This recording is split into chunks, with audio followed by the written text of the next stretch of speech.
The story unfolds with a voice narrating how he has just been reincarnated as a sword. When he wakes up to this realization, a voice in the wind tells him that he has a long way to go. Furthermore, he realizes that he is in a fantasy world where all his abilities are listed. While he tries to process this new realization, 4 goblins try to pull him out of the ground. At that moment, one of the goblins spits on him, and this angers him, as he takes it as a declaration of war. Immediately, he pulls himself out of the ground and discovering that he has the power of telekinesis, which grants him the ability to move himself just by thinking about it. He attacks the goblins. Each kill gives him a sense of accomplishment that he hasn't felt in a while upon his reincarnation. On the other hand, the goblins are angry as they charge at the sword, forcing him to kill them all. After killing all 4 goblins, he notices that his stats are increased. Just then, he discovers that they all possess crystals which he had smashed while fighting them, allowing him to gain the abilities that the goblins possessed. This excites him. Utilizing one of the skills he had gained from the goblins, he digs graves for each of them and returns to the stop he had been fixed before they had angered him. Now there, he laments on how lonely he feels without a wielder. However, he comes to the resolution that he would start collecting skills. He does this because he wishes to become stronger for his future wielder. In a distant land from him, a slave girl named Fran wishes to become stronger as she grows tired of her current life as a trade. While she is lost in thought, one of these slavers throws a rock at her, prompting her to return to work. With gnashed teeth, she wishes more that she had the power to free herself from this pitiful life of slavery. Meanwhile, the sword begins his quest to acquire more skills and become more powerful. As it flies about the land, it sees a monster with tentacles, which at first proves to be much of a challenge. The monster grabs him, draining his energy. Fortunately, he cuts off the tentacles and kills the monster, breaking its crystal and taking its power. Hungry for more power, the sword decides to attack the goblin base.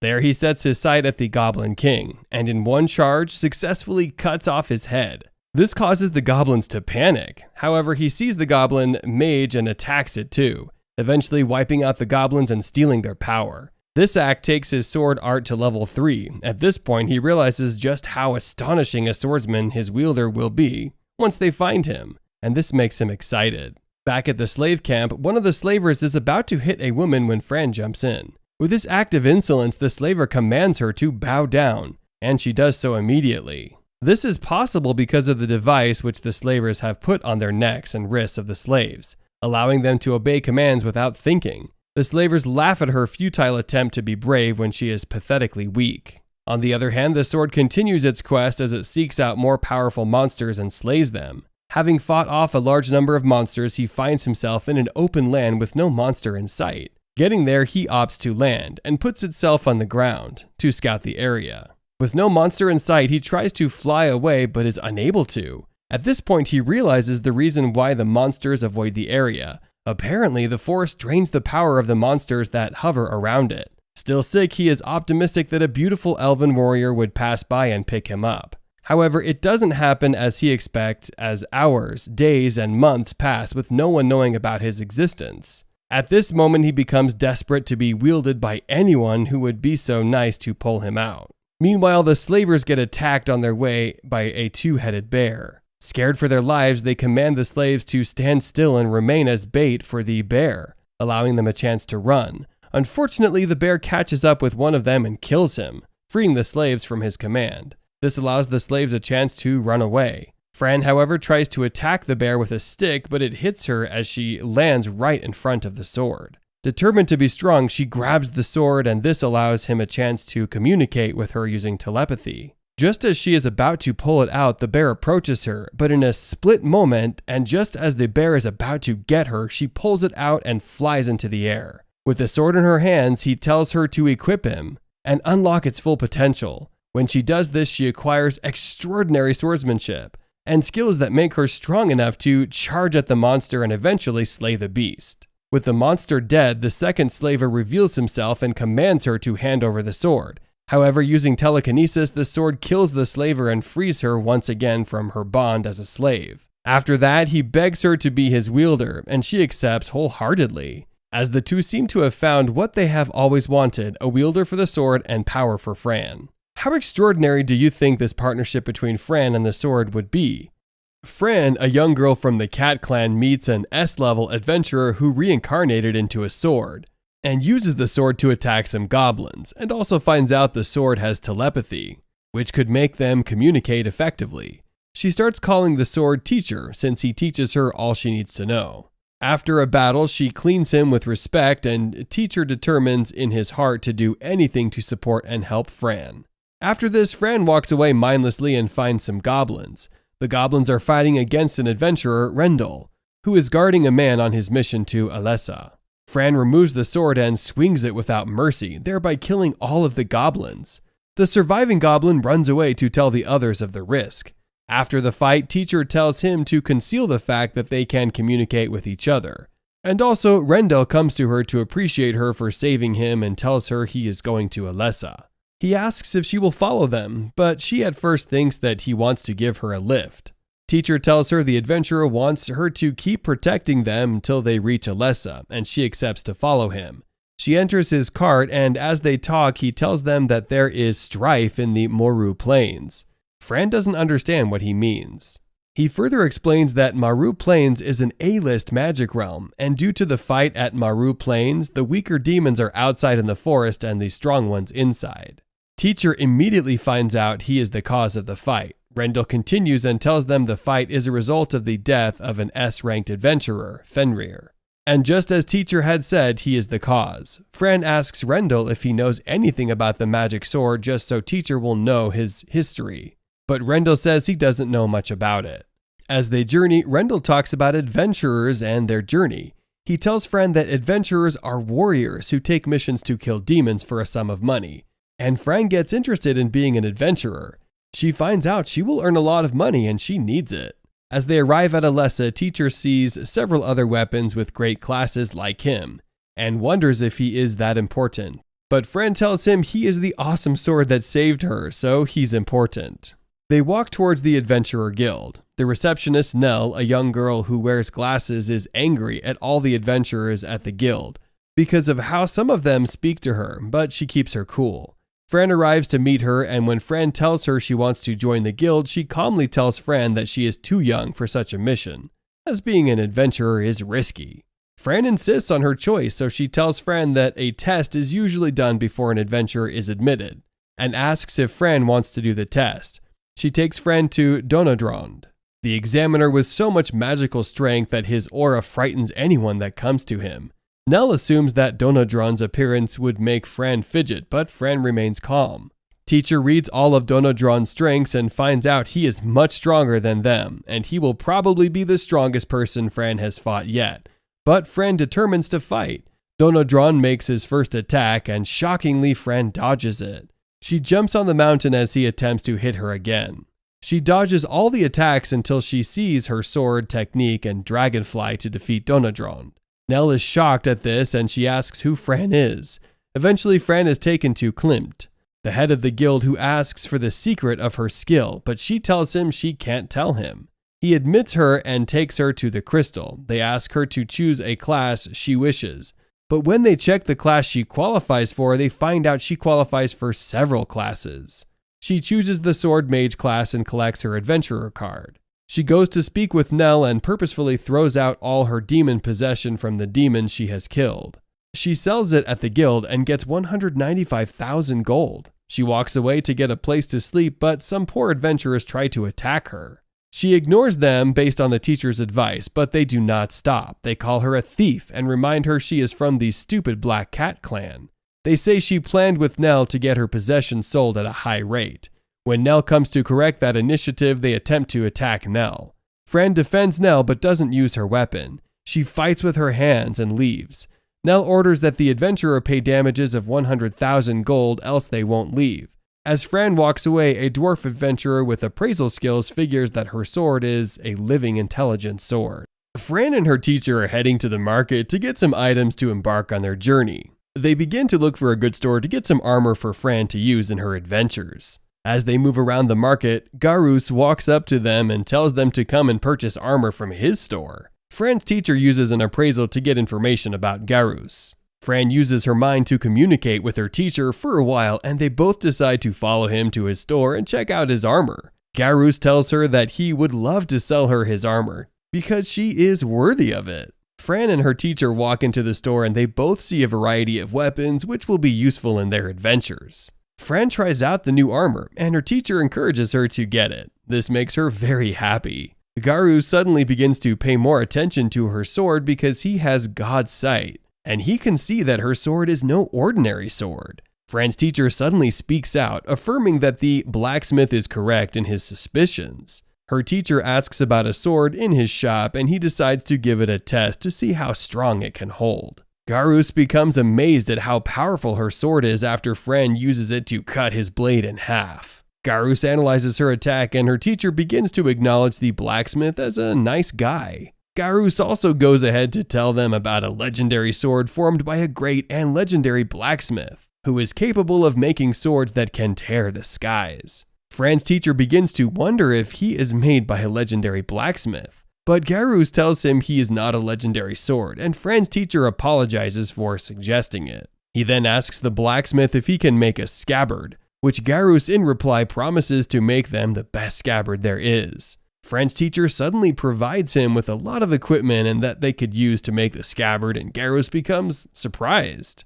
Garus notices that the materials are from D and C rank monsters and promises to make stronger armor with the materials. Fran's teacher tells Garus that they do not have much money, and Garus suggests they pay him with materials. Garus sees it as a means to make more money from other adventurers while he makes equipment for Fran. Garus tells them to give him a month and their scabbard will be ready. Fran thanks him and they leave the shop. On their way out, Fran's teacher suggests that Fran get some undergarments. Fran begins to think about it when suddenly she hears a call from a lady. Fran is called to come into the shop to have a look at her beautiful undergarments. The shop attendant shows Fran some beautiful panties that will suit her well while she goes ahead to try out other outfits in the shop. Fran departs from the shop after getting all she needed from the shop. After leaving the shop, Fran's teacher suggests they get some food items and cooking equipment. They head to the saber-tooth shop and they meet a huge man named Rufus. Rufus tells them that it is a general store and he tells them to have a look around and get whatever they want. Fran's teacher uses his power and notices that he is an adventurer, making Fran ask him about his adventures. Rufus admits being an adventurer, but tells her he has retired 3 years ago and tells her to help herself with all they need in the store. Fran and her teacher finish up getting all they need from the store. Fran's teacher then promises her to make a very wonderful meal and tells her to get an inn where they can stay. Fran uses the guild card to get an inn since she is still little and they will not allow a little girl in an inn without an adult. They arrive in the room. Fran becomes very excited on seeing the room as she had not slept in that kind of bed before. Her teacher promises her that he will make sure she continues to sleep in a bed as good as that henceforth. Her teacher then proceeds to make her dinner and prepares fried meat for her using all of the spices and ingredients they bought from the store. Fran tastes the food and thanks her teacher for making her a wonderful dinner. After eating, Fran's teacher begins to inform her of her plans for the next day and all she will be doing to have a great adventure. He also discusses how they plan on using their Evo points in the future. While talking, he notices that Fran has fallen asleep and he uses a blanket to cover her up. The next day, Fran's teacher begins to take her into the wild to get a lot of herbs and fruits that could be useful to her on her adventure. They begin to gather a lot of items and store them in their magical storage. Suddenly, they hear a battle nearby. Fran stops what she's doing and rushes down to where they are fighting to see what's going on. Lily, Errol, and Eustace are battling a group of goblins in the forest. Fran notices that they are outnumbered and she rushes to help them. Fran comes in and uses her magic to create fire arrows at them. After that, they notice a part of the forest that is burning and Fran's teacher uses his magic to extinguish the fire. Fran then uses the magic of her teacher to battle the goblins. Lily and her friends notice that she is the same rank as them and thank Fran for healing and saving them. Fran then plans to take her leave and they tell her about the goblin stampede and how they plan on attacking and raising their army. Suddenly, a goblin uses his flute to signal some of its remaining members. Fran then decides to go fight the remaining of the goblins on her own. The goblins begin to outnumber her and her teacher begins to suggest she retreats as she is getting tired. Fran ignores and continues to fight off the goblins and tells them to back down. While on the battlefield fighting and slaying the goblins, she feels cowardly and timid, but she encourages herself. She screams that she wants to become stronger to support teacher. She is tired of being weak. She forges ahead to slay the goblins in front of her. At that point, teacher says he just wishes he can protect Fran. He says he doesn't want her to get weak and tired, and he needs to protect her, but she isn't making it easy. He acknowledges that his Fran is no longer the weak Fran he knows. Fran is now much more confident. She runs towards the goblins, she slays them and talks to teacher. She asks him to please support her as she goes to her new journey of becoming stronger. She's determined to do this, and he pledges to support her. He tells her to forge ahead and keep killing. He insists that he will protect her from the attack. The confidence in Fran has skyrocketed. It is as though she now has a 100% increase in strength. As she continues her adventure, one of the goblins successfully throws an arrow at her. As she is about to fall, teacher interferes. He calls the healing powers of his sword, and he heals her. He tells her to forge ahead immediately and continue her fight. It is also worth noting that he is so proud of her and he wants her to get stronger. After killing over 100 goblins, she's covered in blood and she's shattered. She's weak and she stands around the sword. Teacher finds out she's now increased to level 12 and Fran has eventually leveled up. While drenched in blood and sweat, Fran returns to the city with her sword. She goes to Garus, the weapon repairer. Garus asks her who she had slayed and where she's coming from, which makes her that weak. And she tells him she's just coming from an adventure. Garus asks her how many goblins she killed, but she lost count. She tells him she doesn't know, and teacher replies that they have killed over 100. Teacher asks Garus if he can help them repair their weapon despite the short notice. He tells Garus that they have another adventure to break the home of goblins, and they need the sword. Garus replies affirmatively. They narrate how their day went to Garus, who listened with all sense of attentiveness, while also working on their weapon. It turns out that before they return home in the evening, someone takes them toward a hideout or home of goblins. As Fran is about to enter, having kept on her fight armor, she tells teacher that she is going to go in, but teacher stops her. He tells her it's late and they are tired. He tells her that she should gather the reward for the day's hunt and they should use it to renew their strength before returning home. As they're about to do that, a team of adventurers walks toward them. One of them asks Fran if she has single-handedly destroyed all the goblins. Then they say if she could kill those goblins, then she could rank in the same category as rank D adventurer. The question made it seem like she didn't want to answer it, so she changes the conversation and talks about the goblin nest. She tells them there's a goblin nest in that place, and she thinks there are several high-leveled goblins there. However, when one of the adventurers looks at the place, he says that there was nothing like a nest there, about a month ago. And that can't be a nest, it's a dungeon. She attempts to ask for their help to defeat the goblins, but they tell her that the guild leader is asking for her, so she should return to the city. She asks what they will do to make the nest, and they tell her they will guard it till she gets back, so she shouldn't worry herself. She goes to meet the guild leader and she explains her experience. She tells him of how she saw several goblins. Her explanation is sketchy, and it's getting Donadron angry. Donadron screams at her, asks her how many goblins and hobgoblins she saw, and tells her she should give them a specific number. The guild leader also interferes. He asks her to give a specific number, and she tells him she saw over 130 goblins and 30% hobgoblins. The guild leader asks her if the goblins ran while she fought them, but she tells him they didn't run. They stayed with her until she killed them all. The guild leader figures that for the goblins not to run, it's because there is nowhere for them to go. And that's because there is probably stronger goblins in the nest. She tells him the words of the adventurer dwarf and tells the guild leader that there is probably a dungeon in the forest. Donadron takes it as a sign of an imminent fight.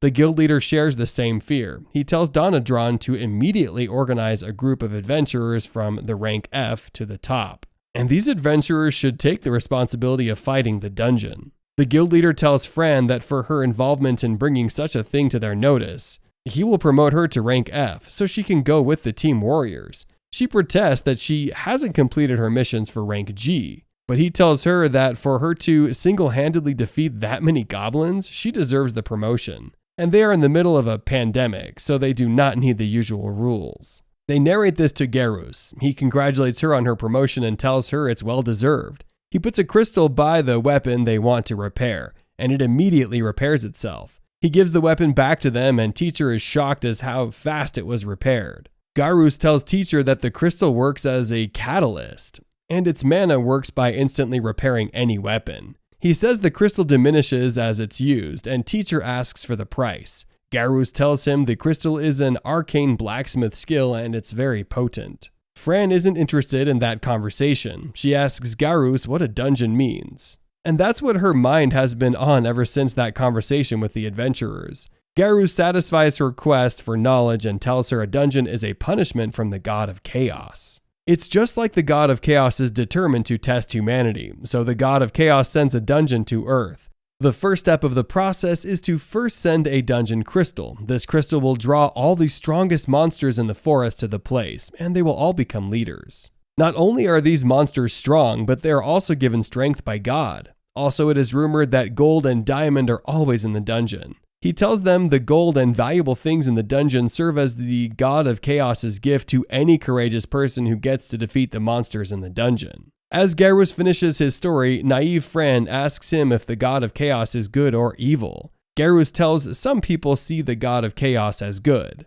As she comes outside, Garus cheers them up for the mission ahead of them. He tells Teacher that he will make a scabbard for him ahead of the mission. As they leave, he tells them to make a landmark during their subjugation. As they go home, Teacher takes his time to check out Fran's new achievement. She's now a level 12 skilled mage. She has the sword spirit, and she has also gotten a new title of Goblin Killer, a title which is usually given to any adventurer who kills 100 goblins. However, irrespective of her achievement, she's also tired. Teacher says that his healing magic can't heal mental and emotional exhaustion and asks her to rest. But she tells him she needs to take her bath. He tells her to go, but she asks that he follow her. He refuses the offer and tells her he doesn't want to take his bath, but she insists. She says they had both gone through a stressful day and they both deserve a bath.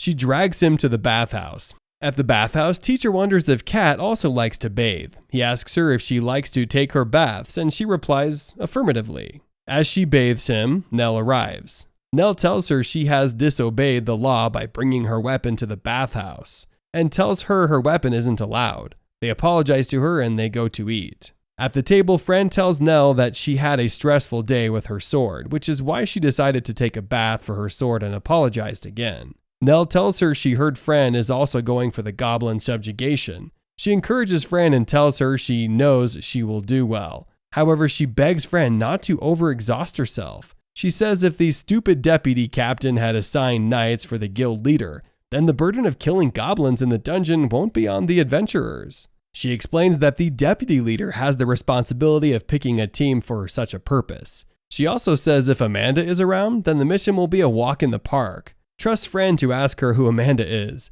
She explains that Amanda Hariti is a rank A adventurer, an ice among them all. But she has been given the mission of going to Maru Plains to investigate the calamity Teacher had caused. Fran throws her question to Nell. She asks her if the god of chaos is good, so Nell tells her the creation story. According to Nell, 12 gods visit Earth to create the Earth. They all add their quota to it, and the god of chaos also does hers by creating several issues on Earth so humans can keep competing and revolving. Fran asks if there is a god of war, and Nell tells her there is a god of war. However, the god of war is greedy, and he has an obsession with power, so much that he becomes evil and fights his colleagues. They defeat him and scatter his remains all over the Earth. However, the Earth couldn't take it, so he remains turned to the monsters on Earth. Fran is already feeling sleepy, so she goes home to sleep. The next day, which is the battle day, Fran and Teacher visit Garus. He shows them a very pretty scabbard which he made for Teacher.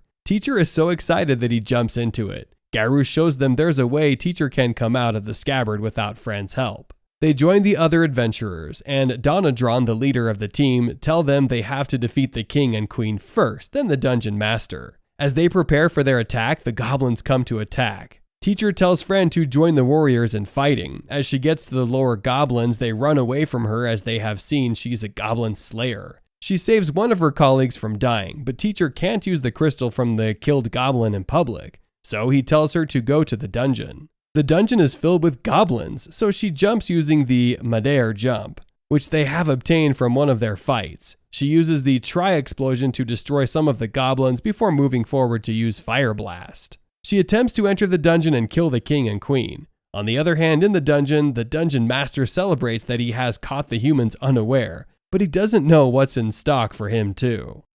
As the goblins run towards them, Fran goes against the adventure leader Donadron's instruction. and she forges towards the dungeon under the teacher's command and by using one of the skills they have gained in battles. She jumps to the dungeon front, and several goblins forge ahead to defeat her.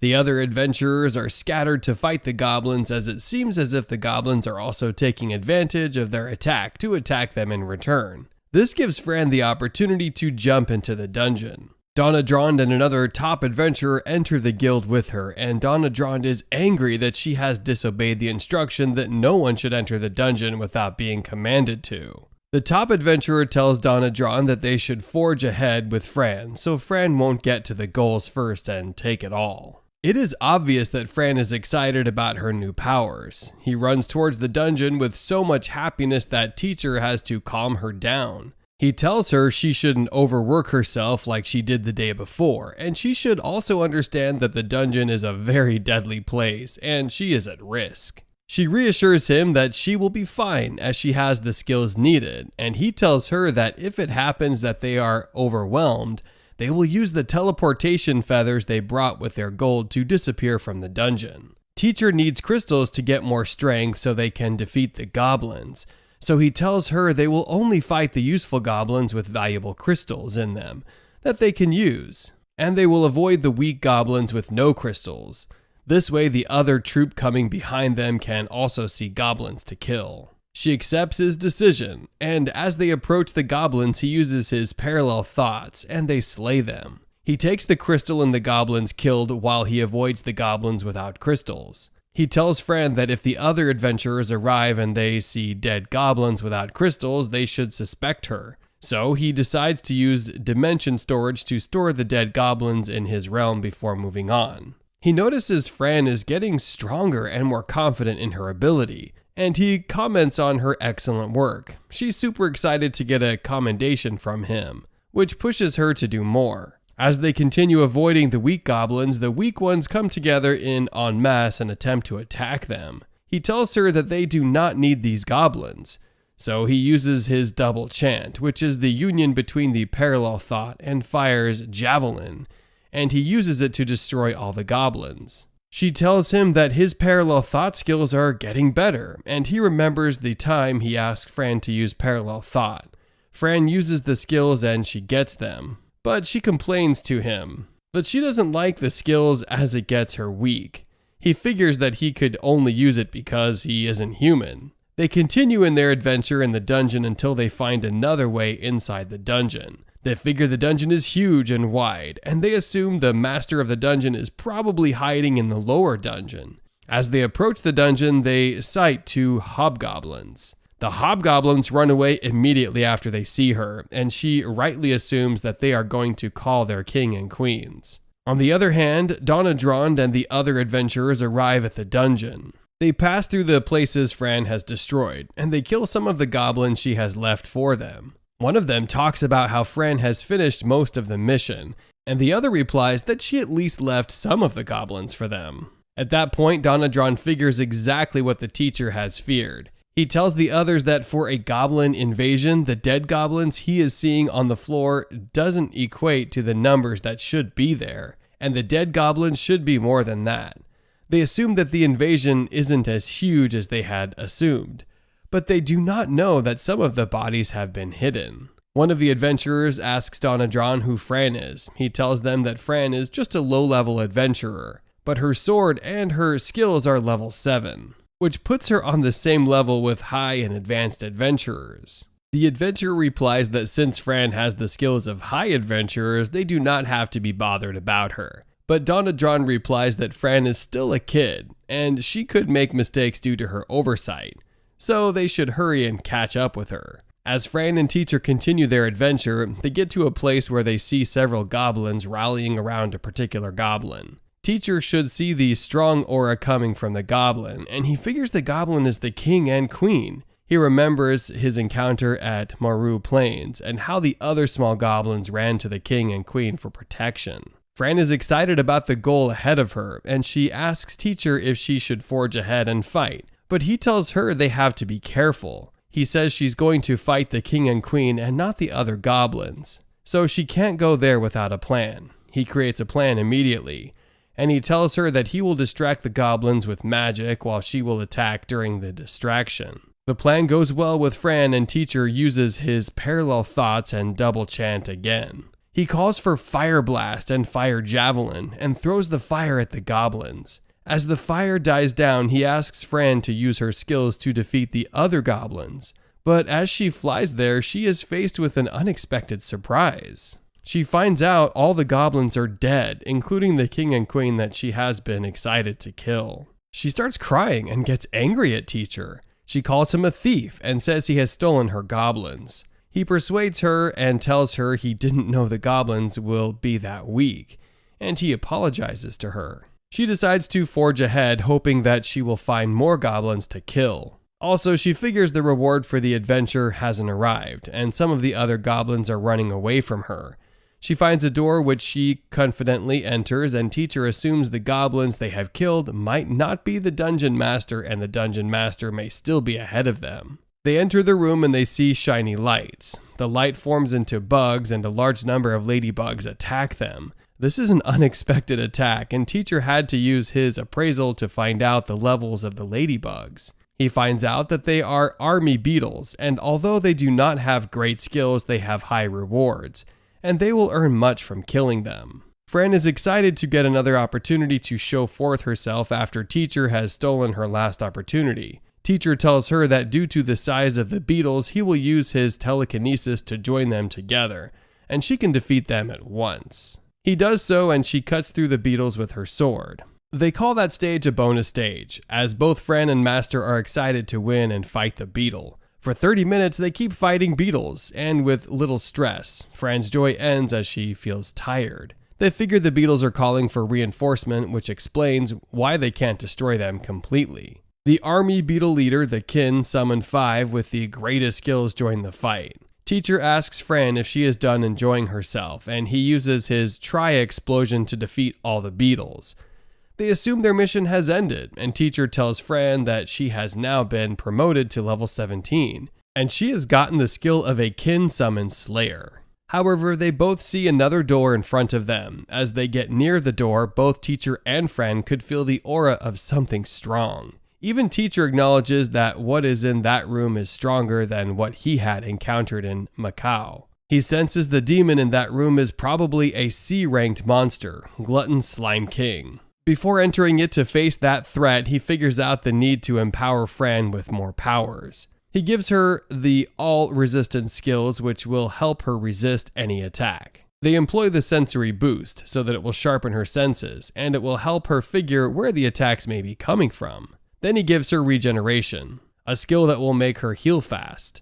He also tells her that if she leaves that room alive, he will prepare his favorite food for her. He says his favorite food is curry, and she's excited to eat it. As they enter the room, the door closes, and the monster in the room looks at Fran and says that she looks weak. He says he won't get confused by her weakness and decides that for her to get to that room, she isn't really weak.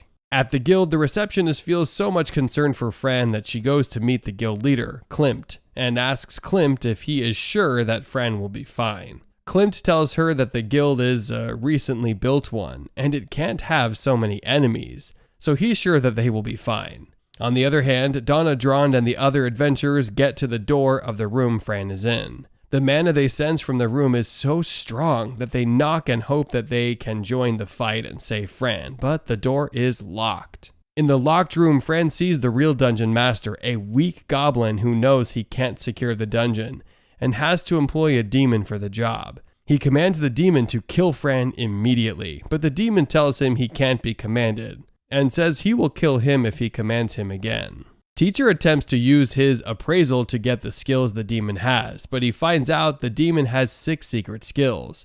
The fight starts, and at first Fran can equal the demon in terms of sword usage. Teacher also increases his sword power to ensure that he can tackle the demon. It's a greater demon of level 30, and they know their win probability is low. When the demon figures Fran has skills that can equate to this, he tells her she could only attack him because she could see him. He starts disappearing and appearing.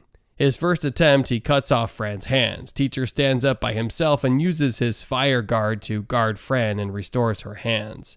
Teacher figures that since the demon isn't using his teleportation, he's using Fran's shadow. Fran figures it out and attacks the demon. Unaware, she uses her vibration fangs and her demonic poisonous fang against the demon, in hopes of poisoning him while the demon uses his darkness blaster against her. However, they both survive the attack. Teacher figures he has used all his secret defeating skills against this demon to no avail, and asks Fran that they use their teleportation feathers to teleport from that room, but Fran refuses. She says she must kill the demon and eat his favorite food, so she forges forward and keeps attacking. The demon admits that Fang's sword skills are top-notch, and he won't defeat her with that skill. He says he will show her something, so he brings out another hand from his body, which penetrates her body. He tells her his secret skill is the ability to steal other people's skills.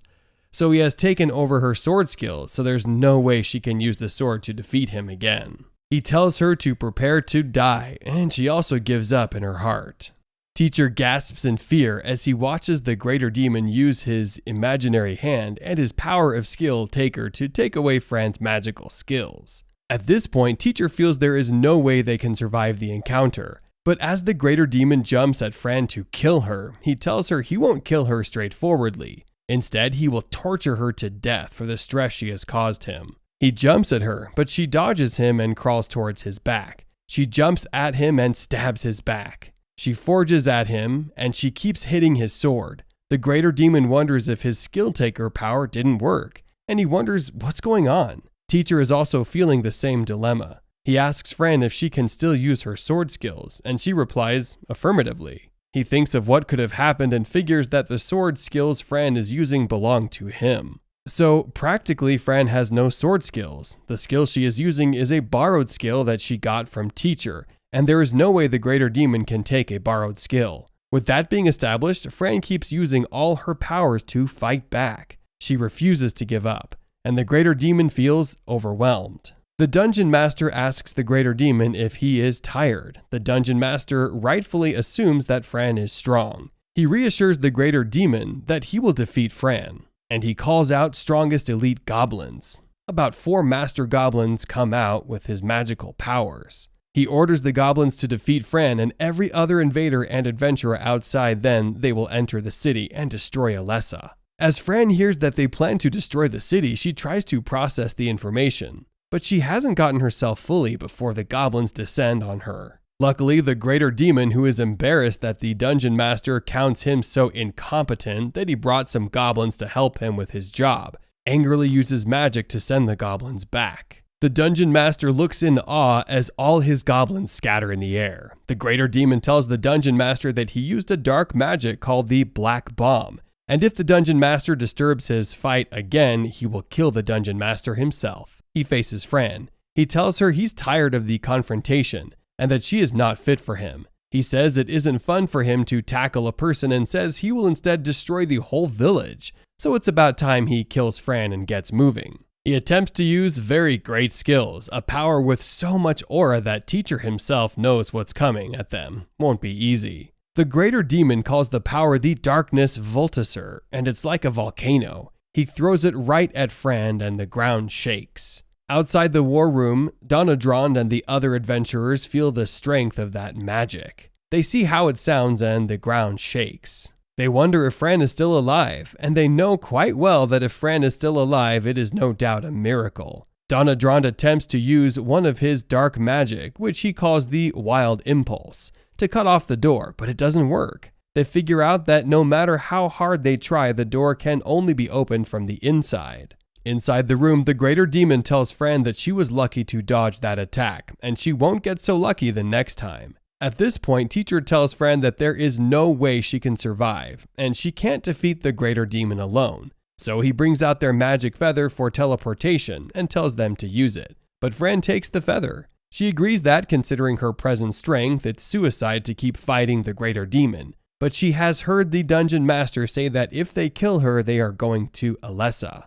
She tells them that if they go to Alessa, they will kill everyone in the guild, including Nell. And she doesn't want that, so the Teacher should lend her his powers. Before she finishes her words, the greater demon calls out another of his magic, which he calls the Darkness Spear. He throws the spears at her, and she swings away from them. At this point, teacher admits that although Fran wants to evolve to be a stronger warrior, beneath that wish is also the wish to protect others. Fran doesn't want anyone to die, and if she leaves the battle, life will be lost. So teacher tells Fran that he will protect them and ensure that they won't die. So she should keep fighting. The greater demon doesn't reduce his powers. He uses the darkness blaster to throw down all the rocks in the room, and Fran spends all her energy blocking them. Teacher looks at the greater demon's stat again, and he knows that he promised her that they would win. However, he also knows that there is no way in hell they can defeat what's in front of them. He looks at the stat, and he sees that the greater demon has a high mana, so he can use several magic repeatedly without getting weak.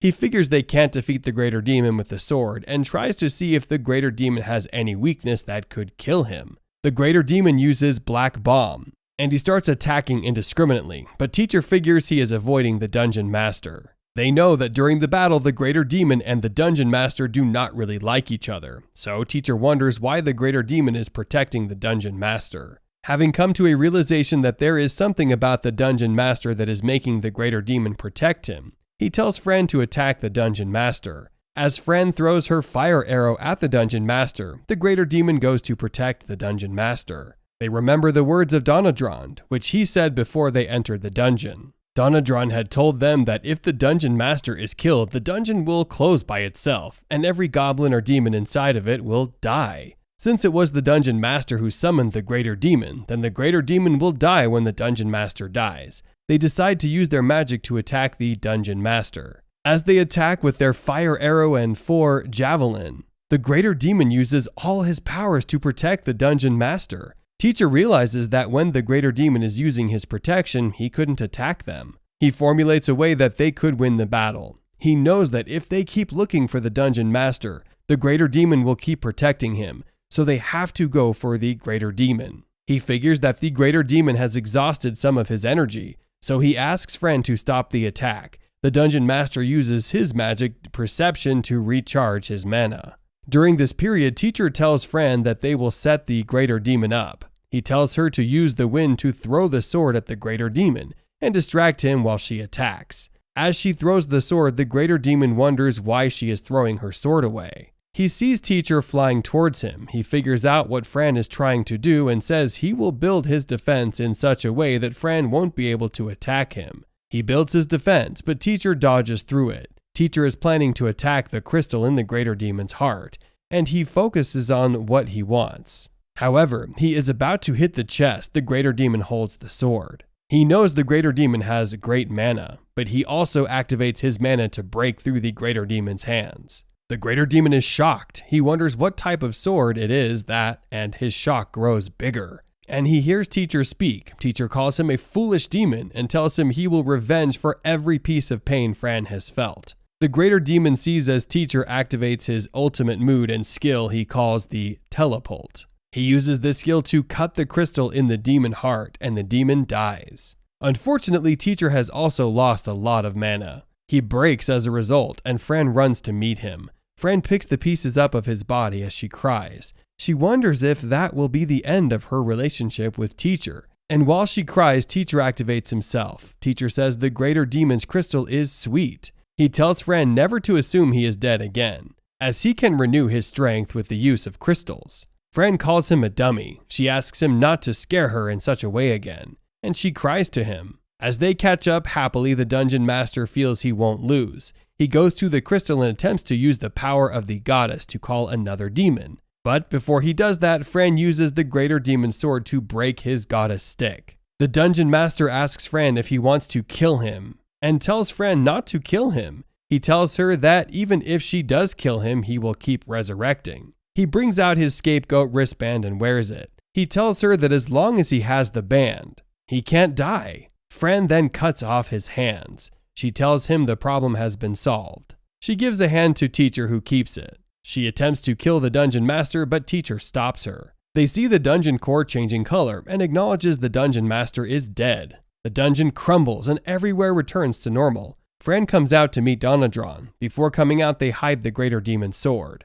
As the other adventurers see her, they ask her if she indeed killed a level B monster. While everyone approaches her with several questions, Donadron pats her head. He encourages her to kill such a great monster, but he uses his intimidation skills to warn her not to do so again. He reminds her of the instruction that they should not do anything alone and tells her the 10 rules of being an adventurer. While she suffers the punishment for her acts, Teacher is interested in their levels and powers. Teacher finds out she is now at level 25, contrary to the level she was when she entered the dungeon. And he has also leveled up to level 8. He asks her what she wants so he can buy it for her and which skills she wants to level up. He speaks to her twice, but she doesn't reply. So when she later replies, she tells him that while she is serving punishment, he is thinking about levels. He changes his word and says he is asking her about the curry he promised her. They buy several master skills, including the skill taker skills, which she saw the greater demon using. They return to the guild where she meets the guild leader. He first gets angry at her for going into such a dungeon without taking others along, and tells her that if she couldn't kill the demon, she would have kept the whole city at risk. But since she killed it, he will excuse her. He appreciates her for bringing the body of the greater demon back to the guild, but tells her that demons of such level have a crystal on their heart. He says that crystals are so powerful that they can cause countries war, and they will need to collect the crystal. If not, the elders will revolt. She tells him the crystal broke during the fight. He believes and tells her since the elders aren't asking, he will trust her words and believe she means no harm. As he says this, a fearful individual breaks into the office. The person tells Fran that she is lying and she can't lie to him.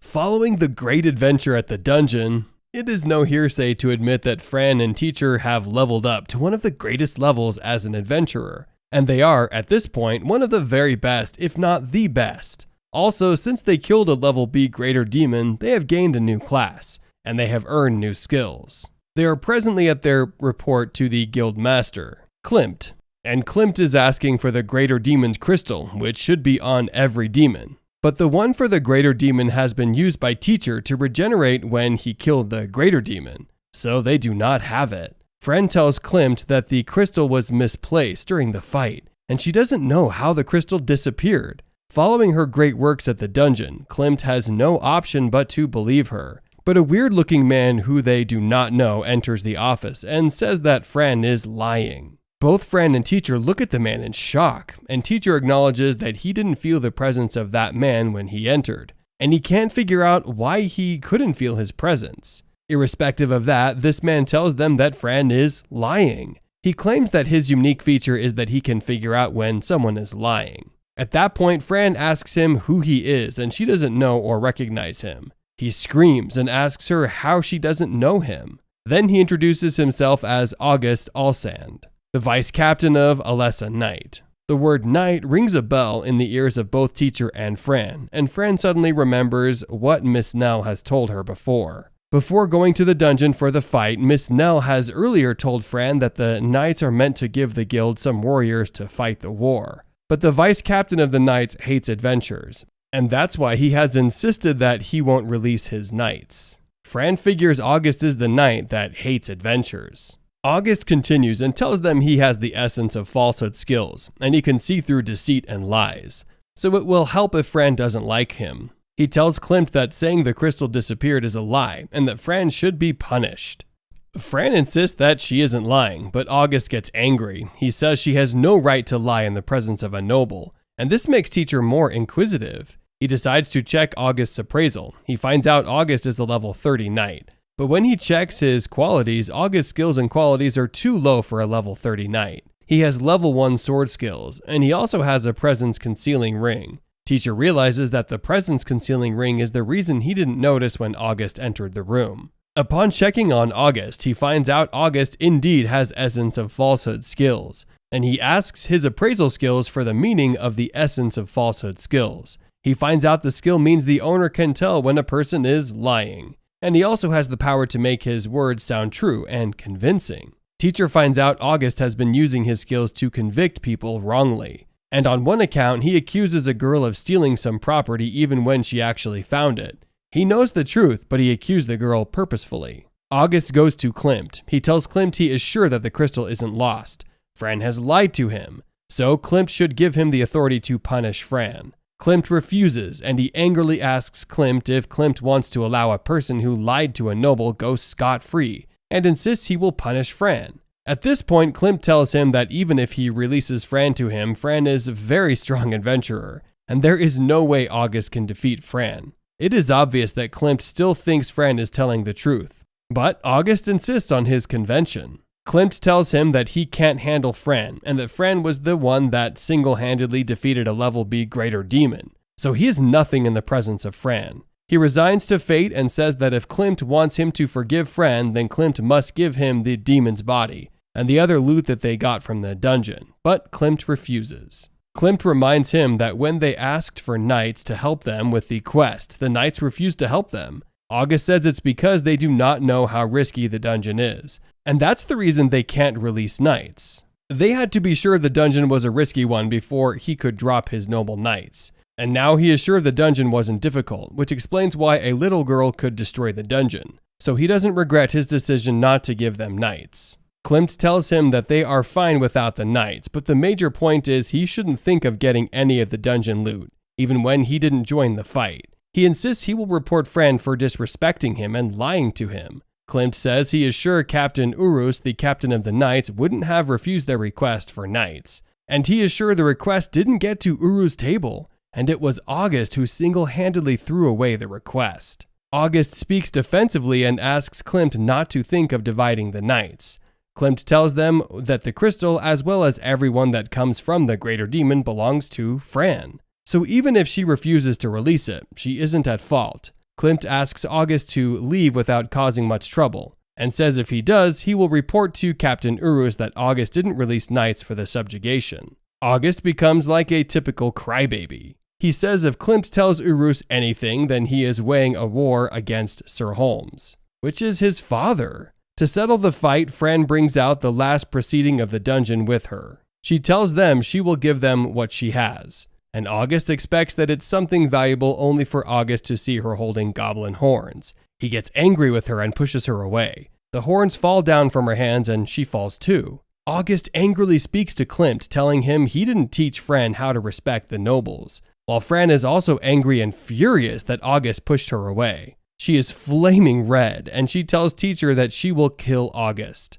Teacher tries to calm her down. He reminds her that if she kills a noble in the office of the guildmaster, then she will go down in history of the town. He brings a better option and reminds her of the skills they took from the greater demon, the skill taker. They decide to use these skills against August. She takes August's essence of falsehood skill as well as his court etiquette skills. After taking it, she looks at August and tells him she is 100 years old, then asks him to decode her age. He finds out he can't do anything. Also, he starts behaving like a poor person, and he loses his etiquette. The mucus comes out of his nose, he is in disarray. He tells them he is tired, and he walks away while polluting the air as he walks by. After he leaves, Klimt apologizes to Fran. He tells them August is one of those nobles who buy their position with money, and as they can see, he has high ranks, but he is weak. Wealthy nobles like that do hire young men to go on adventures for them. Then they will take the glory of the adventure and level up. It's called power leveling. Nell arrives and she hugs Fran excitedly. She welcomes Fran back before concentrating on Klimt, who asks her if she has prepared all they need. Then Klimt tells Fran that she should drop her adventurer badge for a change as she is going to be promoted. She assumes that they will promote her to level E, but Klimt tells her she is going directly to level D. She is so excited and shocked at this. Klimt tells her she deserves better, as they are so glad she saved their city from being destroyed. He says he had earlier tried to argue that she should be promoted to level C for her courageous acts, but the older people at the guild refused his proposal and reminded him that Fran is a new adventurer. He tells her she will get her payment, and that they also prepared great bonuses for her great acts. She leaves the office with Nell, and she meets the other adventurers at the guild. The energy is high, and it's obvious that they are all happy for her. They congratulate her on her newest promotion, and they tell her to stay with them and celebrate.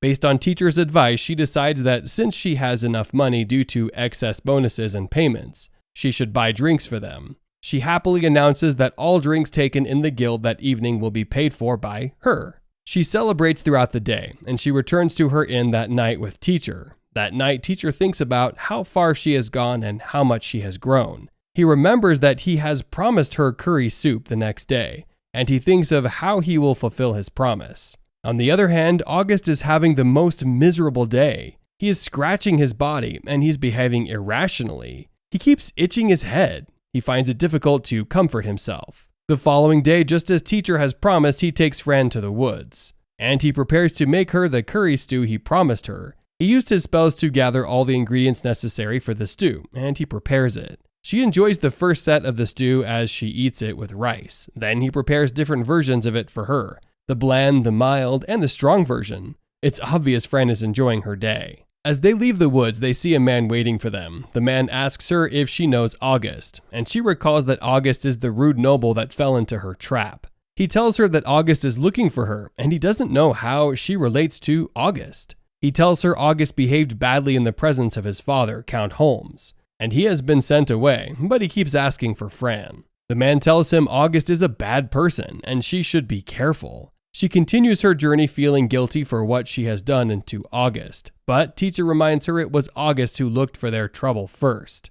They notice that someone is tailing her. He tells her to deceive the person into a private place with her. Then she should kill him. She goes to a rooftop where she finds out the person trailing her is August. He looks like an undead. And it even took teacher his appraisal skills before he could recognize that he is August. However, she denies knowing August and tries to convince August that she isn't the one he met yesterday. The sword gives her up, and August recognizes her. He calls one of his assassins, who is a blue cat, to defeat her. As Fran sees the blue cat, she gets scared. She tells teacher that blue cats are black cat's worst enemies. Meanwhile, a lone lady is seen walking alone at the episode's end. Some monsters come to attack her, and she defeats them.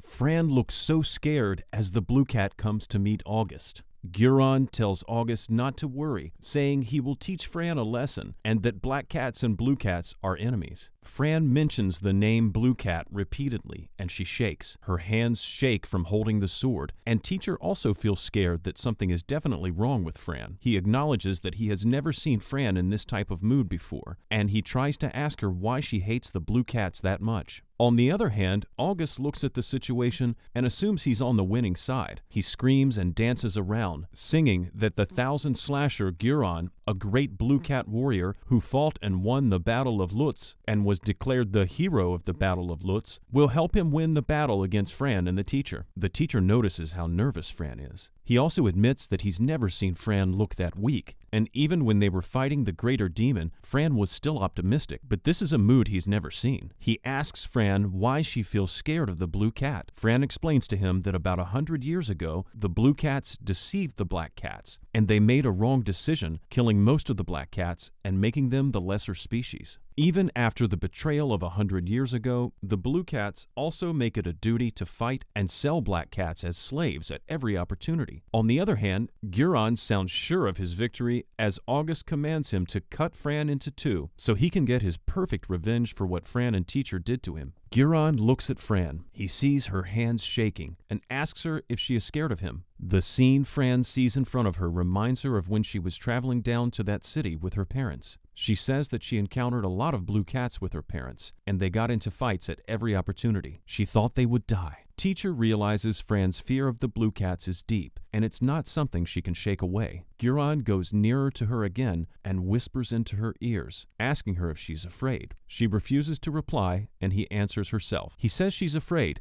and he isn't shocked, as she has every reason to be afraid. He goes behind her, and he attempts to attack her from behind. Fran is distracted and lost in her thoughts, and teacher calls her attention to the attack. She uses her sword to block Guiron's sword. Teacher uses his appraisal skills to check Guiron's sword, and he finds out a shocking thing. He realized Guiron's sword is an elusive pyroxene magic sword, a sword greater and stronger than the lesser demon's own. Fran holds on to the sword, using all her strength to stop the attack, but she's weak. Not only is she weak physically, but she's also mentally weak and not ready for that scene. Guiron pushes her away, and she falls onto the floor. While on the floor, he warns her against holding his swords again. He tells her the last person that held his sword like that was a woman, and he intentionally cut off her daughter's lip, limb, arms, and legs, but the girl should wait for him to finish his actions before she died. He gives another instance of a lady in which he tore her body and then hung her from a tree. On the tree he removed her skin, and she cried out in pain. While she is still breathing, he takes her off the tree and throws her remains into the wilderness for the animals. He asks her if she has ever seen animals eating a person's body when she is still alive. He says the sound is the best he's ever heard, giving him great pleasure. He mentions another example of a woman where he had removed her eyeballs before killing her. He raises Fran and he steps on her head with his shoes. He tells her he can't wait to tear her off and asks if she will also make painful sounds that will make him feel happy. Fran is dejected and scared. Teacher speaks to her and encourages her. He tells her Guron is an evil person, while she is a person growing to be more courageous, and they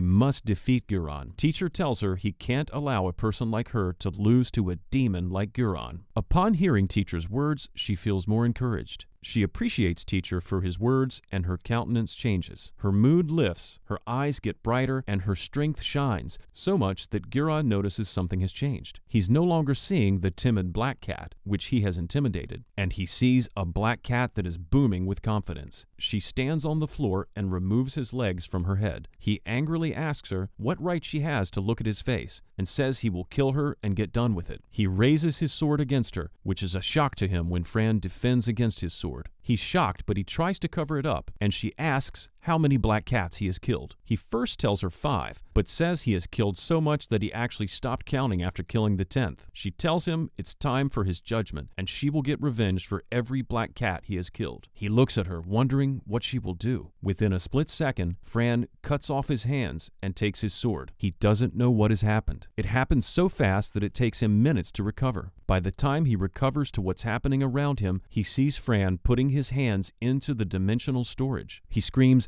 "My sword!" before remembering, "My hand!" She tells him that a living person can't enter into the dimensional storage, but she can store his thumb there. When he gets to his reality, she tells him she will avenge everyone he has killed. She bends and cuts off his legs. As he is on the ground, she cuts off his arm. He is so shocked and asks how come Fran is stronger than him and how it is possible that a black cat will defeat him. Little does he know that he's almost dead. Fran attempts to kill him, but Teacher stops her. He tells her that if she must kill him, then she should allow him to take the burden. However, she refuses his offer. She tells him that she wants to be a source of inspiration to every surviving black cat around. She wants them to see her and wish to survive, so she wants to evolve. And if she leaves a man like Guron alive, then it will mean that more black cats will die. He realizes that the pain she's feeling at that moment isn't something he can carry for her. He requests that she uses him when killing Guron. She removes Guron's skull and she puts his remains into dimensional storage. August is shocked. He explains that Fran killed and hid the body. Fran asks Teacher if she should kill August too, but a water spirit comes beside her. Klimt, the guild leader, has sent the water spirit. The spirit tells her not to kill August. She goes to the guild leader's office with Teacher and the water spirit, and while at the office, they find out Klimt is a spirit maniac, as he has several spirits under his control, including the water spirit he sent to them. He tells them that members from the guild would have taken August to his father, Lord Holmes. He reports that Holmes has brought the request that his son should be found and brought back. He says August was placed under house arrest for disrespecting royalty, but he stole money and ran away. Teacher found that August's intention when he came to attack Fran was to kill Fran and get his revenge. Then he would run away. Klimt says that now that August has been found, he will either be kept away forever or banished, but anything that happens to him is none of their concern. Fran asks Klimt if the search for August was an official mission. He replies affirmatively and tells her she has fulfilled the mission and she will be given the price for it, as well as a bonus. However, the mission is a secret and he wants them to keep the matter secret. Both Fran and Teacher are happy about this. Klimt tells them to meet Nell for their pay. On their way out, Fran meets a lady who calls her child, and Teacher wonders if the lady is Fran's mother, as Fran already said her mother is dead. Fran looks at her for a while and tells her she isn't her child. The lady insists that she is Fran's mother and asks Fran to call her mother until Klimt interferes. Klimt calls the lady and introduces her as Amanda. He tells them she is an A-ranked adventurer, and when Teacher checks her skills, he sees that she is 58 years old and is given the name Custodian of Young Kids. She has been sent to investigate the Maru Plains, which explains why she hasn't been around. She calls Fran's name, and Fran is shocked that he knows her. She tells Fran that everyone in the guild is talking about her. Fran leaves Klimt with Amanda and returns to the city. She goes to buy something but sees Amanda. She goes for sweets and sees Amanda. She walks by the way and sees Amanda. She concludes that Amanda is stalking her. She goes to ask a man at the guild if there is another dungeon, and the man tells her the only dungeon near to them is at Ulmut. She concludes that she doesn't know Amanda's intention, so she asks Nell about Amanda. Nell tells her that although Amanda is weird, she has excellent intentions, which is why she is given the title of Mother of Children by the gods, so she can be comfortable with Amanda, as Amanda doesn't mean any harm. Amanda comes at about the same time. She tells Fran that Fran can call her mum, but Fran refuses to call her mum. As they have their argument, Klimt calls for Fran. When Fran gets to his office, he shows her several crystals. He tells her he got them during his time as an adventurer, and he will give her 3 of them in place of a favor. He asks that she takes a mission to go to a spider nest by a dungeon and investigate it. Fran negotiates with 5 crystals, but asks Klimt why he wants her to take the mission. He tells her that some people have been against her recent promotion, and they've spread rumors